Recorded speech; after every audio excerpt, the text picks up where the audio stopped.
자, 11월 멤버십 특강 시작하도록 하겠습니다. 여러분들, 절친분들 잘 지내셨습니까? 자, 오늘 순서 좀 말씀드리도록 할게요. 일부 시간은 언제나 그렇듯이 이달의 절세 테마, 그리고 현장 질의응답을 해가지고 한 10시 반 정도까지는 마무리를 하려고 하고요. 10시 40분부터는 2부, 그래서 이번에 1인 기업 관련해가지고 제가 말씀을 드릴 건데, 커뮤니티에서 제가 사전 질문에 대해서 피드백을 드리는 그런 시간으로 하도록 하겠습니다. 오늘 이제 일부 시간 갖도록 하겠습니다. 자, 주택수에 따른 절세 전략이 필요한 이유. 왜 제가 지금 와서 이거를 좀 꺼내 들었는지 좀 배경 설명을 말씀드려야 되는데, 제가 2016년도부터 세금 강의를 했었는데, 물론 이제 저보다 훨씬 더 많이 실무에서 하시고 세금 상담 많이 하시는 세무사님들, 회계사님들 많으세요. 당연히. 그러는데 제가 생각하기에 느낀 게 뭐냐면은 이 세금 강의는 일반적인 투자 강의하고 좀 다른 것 같아요. 투자 강의도 여러분들 많이 들어보셨겠지만 결국엔 뭐예요? 마지막에. 그래서 어디 사라고요? 이거잖아요. 그래서 예를 들어서 뭐 서울 어디를 사라. 그러면은 사실 그 서울 어디를 사라는 거는 뭐 그 앞에 이제 뭐 쭉 뭐 이론도 나오고 배경도 나오고 다 좋은데, 그래도 이제 서울 뭐 강동구다. 그러면 그냥 강동구만 외우고 가면 되잖아요. 그런데 세금은 그게 안 돼요. 그냥 끝나고 나면 뭐예요? 그래서 내가 어떻게 할 건데 이거예요. 이 세금이라는 게 그게 쉽지가 않아요. 그래서 뭔가 좀 이게 범용화 시키기가 어렵다. 그래서 좀 뭔가 여러분들 상황에 맞게 좀 이런 거를 해야 될 것 같다. 그래서 사실 제일 좋은 거는 세금은 1대1로 이렇게 상담하고 컨설팅 해주는 게 제일 좋아요. 특히 최근에는 뭐니 하더라도 이 양도세지만 취득세에 관련해가지고도 굉장히 좀 이슈들이 많이 나오고 있어요. 그래서 이 지방세에 관련해서도 여러분들이 좀 아셔야 된다. 그리고 여러분들이 결국 중요한 건 뭐예요? 여러분들이 제 지금 이렇게 수업도 듣고 멤버십 특강도 듣고 하는 이유가 뭐예요? 비과세예요? 아니에요. 비과세가 아니라 돈을 벌어야 되는 거죠. 돈을 벌어야 되는 거예요. 네.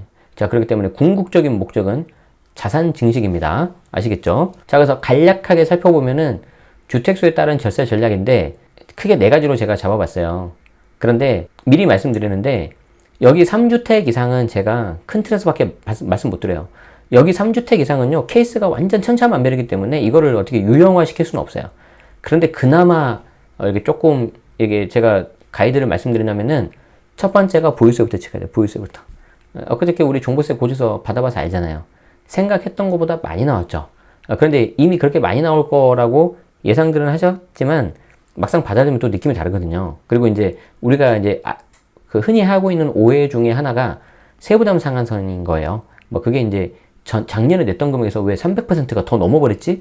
그러는데 이게 우리가 좀 잘못 알고 있어서 그런 것도 있기 때문에 더 이게 좀 크게 와닿을 수 있는 거죠. 그래서 결국에는 3주택 이상이신 분들은 첫 번째가 보유세부터 체크하셔야 되고, 이 보유세는 재산세, 종부세는 물론이고요. 아마 내년, 내후년부터는 이미 종부세는 올라갈 대로 올라간 상태에서 뭐가 이슈가 되냐면 주택 임대소득세가 이슈가 될 거예요. 그리고 그에 따라서 피부양자 전환되는 건보료가 이슈가 될 거고, 그러니까 거기까지 다 보셔야 돼요. 당연히 주택 임대소득세는 보유세가 아니라 사업소득이죠. 상관없어요. 우리가 지금 법 세목을 구분하는 게 중요한 게 아니라고. 우리한테 그냥 매년 내면 그냥 보유세인 거예요. 그냥 매년 5월달에 11월달에 7월달 9월달에 12월달에 나가야 되니까. 자, 그래서 보유세 체크부터 하신 다음에 내가 더 버틸 수 있냐, 팔아야 되냐, 아니면 증여해야 되냐, 이거 고민하셔야 돼요. 지금 결국에는 전반적인 자산 리밸런싱으로 가야 된다고요. 그래서 털 거 털고, 아니면 좀 이게 계속 가져가고 옥석을 가리고 좀 해야 되는데, 지금 조금 사실 좀 안 좋은 것 중에 하나가 시장이 거래 자체가 안 되고 있죠. 그 중에 가장 큰 이유가 대출이 막혀서 그래요. 그래서 그게 커요. 우리는 이미 그거를 4년 전에 경험을 했어요. 어디에서? 코인 시장에서. 그 코인 시장을 정말 한 방에 그게 딱 없애버린 게 자금줄을 그냥 통제를 해버린 거예요. 그때 어떻게 했어요? 계좌 개설을 못 하겠잖아요. 그렇기 때문에 그 부분 정말로 좀 잘 체크하셔야 됩니다. 아시겠죠?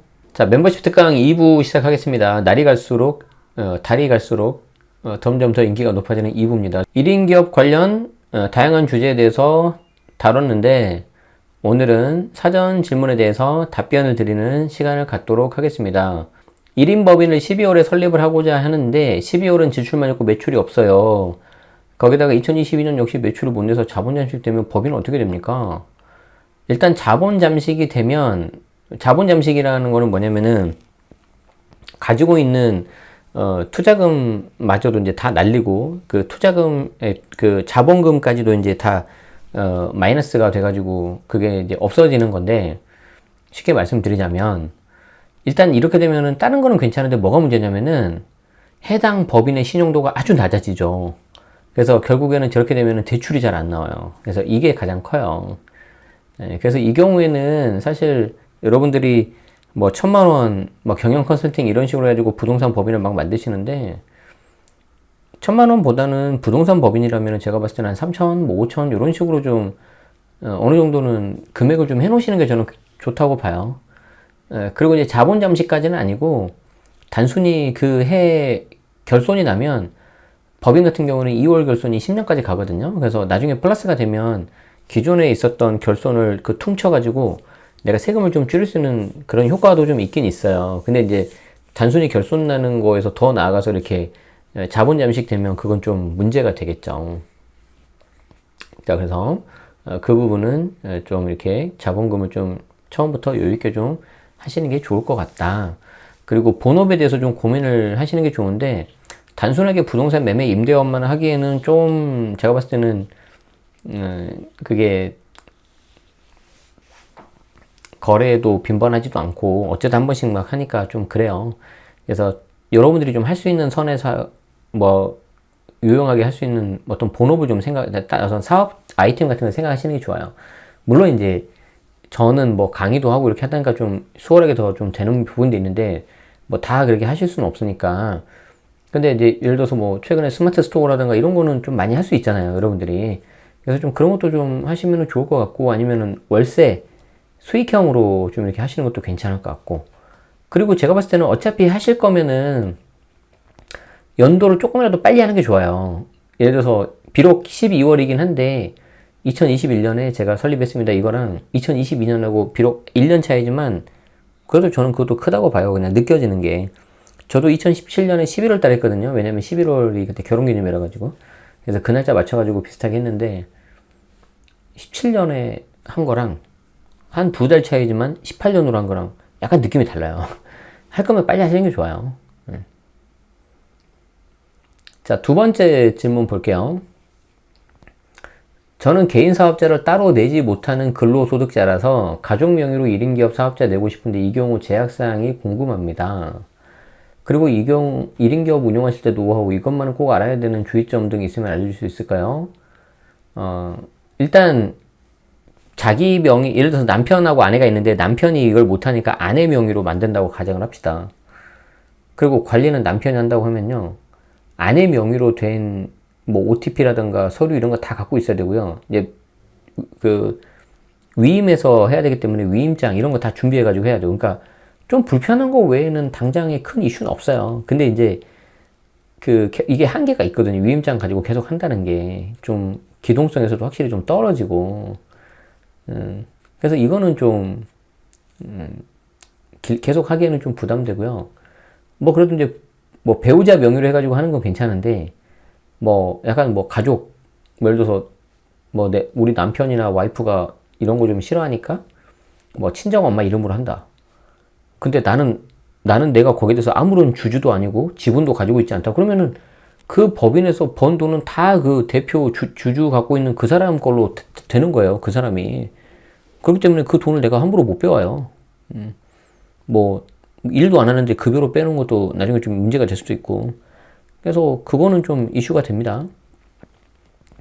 1인 기업 운영할 때 노하우 요거는 제가 11년 동안 매월 쪼개서 설명을 드렸어요. 그래서 기존에 있던 특강을 다 들으시는 게 제일 좋은데, 뭐 핵심만 좀 말씀드리냐면은 그 해당 기업의 핵심 역량, 핵심 사업이 뭔지에 좀 집중하시는 게 좋아요. 좋아하는 거 말고 잘하는 거 위주로. 그래서 나는 좀 지금 당장은 내가 뭐 다른 거 뭐 생각이 안 나고 부동산에서 내가 승부 걸겠다 하시는 분들은 부동산 쪽으로 해가지고 승부를 거셔야 돼요. 근데 나는 부동산도 이렇게 좀 하는데 내가 예를 들어서 뭐 회사 일도 좀 연관돼 있고 내가 스마트 스토어로 좀 뭔가를 해볼 수 있겠다. 그러면은 그걸 법인으로 하는 것도 괜찮아요. 지금 저희 친척 중에도 그 스마트 스토어 그거 하고 있는데 제가 보니까 이제 그 위탁 매매 뭐 해가지고 하는 그런 방식으로 하는 것 같아요. 근데 그 회사 다닐 때 좀 그 관련된 일을 하셔가지고 그걸 또 이제 퇴사하고 나서 이렇게 좀 살려가지고 하시더라고요. 그래서 다행히 좀 자리를 좀 빨리 잡은 것 같아요. 그래서 그런 것도 이제 개인 사업자로 하긴 하지만 나중에 필요하면 법인으로 해도 괜찮겠다. 좀 뭐 이런 식으로 할 수도 있을 것 같아요. 이번 달 특강 여기까지입니다. 도움 되셨다면 주변에도 좀 많이 알려주시면 좋겠습니다. 네, 그럼 오늘 여기까지 마치고요. 현장 질문은 제가 좀 남아있을 테니까 궁금하신 분은 이렇게 말씀 주시면 감사하겠습니다. 오늘 끝까지 함께 해주셔서 고맙습니다.